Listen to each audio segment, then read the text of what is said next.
I'm not arguing, I'm just explaining why I'm right. So there was a really interesting study that came out recently about how people justify their beliefs after they've already formed them. And it actually turns out that we're all kind of hypocrites when it comes to this.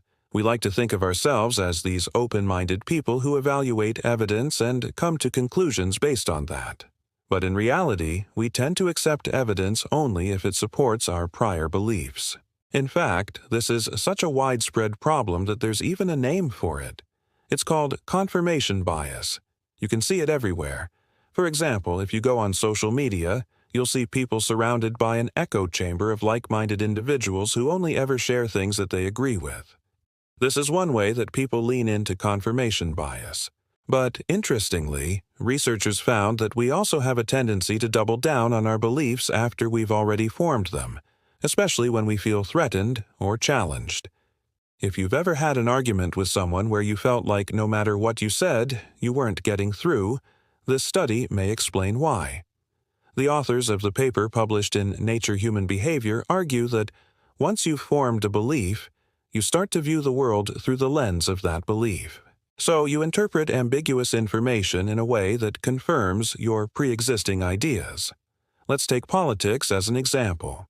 If you're a Democrat, you might be more likely to interpret a politician's stance on an issue as being left-leaning, even if they're actually right in the middle. And if you're a Republican, you might be more likely to interpret that same politician as being right-wing. In other words, we tend to see what we want to see. But there's another phenomenon at play here as well. It's called motivated reasoning. This is basically the idea that we're more likely to believe something if it makes us feel good about ourselves. For example, if you're a fan of a political candidate, you might be more likely to believe that they won an election even if the results are still in doubt because believing otherwise would make you feel bad. These two tendencies, confirmation bias and motivated reasoning, can lead to some pretty extreme views.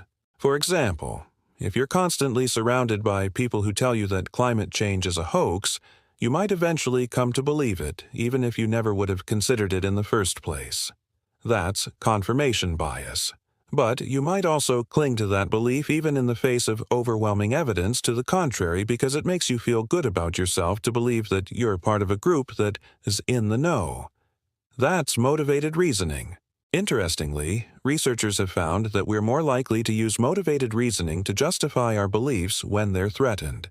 For example, if someone presents you with evidence that challenges your belief, you might be more likely to double down and come up with reasons why you're right despite the evidence against you.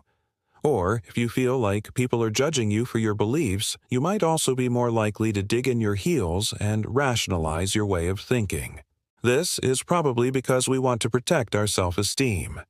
After all, no one likes to feel like they're wrong, and if you're in a group where everyone shares the same beliefs, then it can feel like a threat to your identity if someone comes along and challenges those beliefs. Researchers wanted to understand how people justify their beliefs after forming them, whether they were more likely to do so when they felt challenged or when they didn't. They recruited 72 participants for an experiment and had them read a series of statements about controversial topics. The statements were designed to be ambiguous so that people could interpret them in different ways. For example, one statement was, "The government should do more to help the poor." Another was, "People are generally selfish." And another was, "Most young people today are lazy." Participants were told that other people had responded to the statements in various ways, and then they were asked to rate how much they agreed or disagreed with each statement. Researchers then randomly assigned half of the participants to a condition where they were told that most other people had responded in a way that was opposite to how they had responded. So if they had agreed with the statement, they were told that most other people disagreed with it, and vice versa. The other half of the participants were not given any information about how other people had responded. After reading the statements, participants were asked to explain their reasoning for agreeing or disagreeing with each one. Researchers used a coding scheme to categorize the reasons that participants gave for their beliefs. Some common categories included facts and figures, personal experiences, values and principles, and opinions. As you can probably guess, people were more likely to use facts and figures and personal experiences to justify their beliefs when they were told that most other people agreed with them.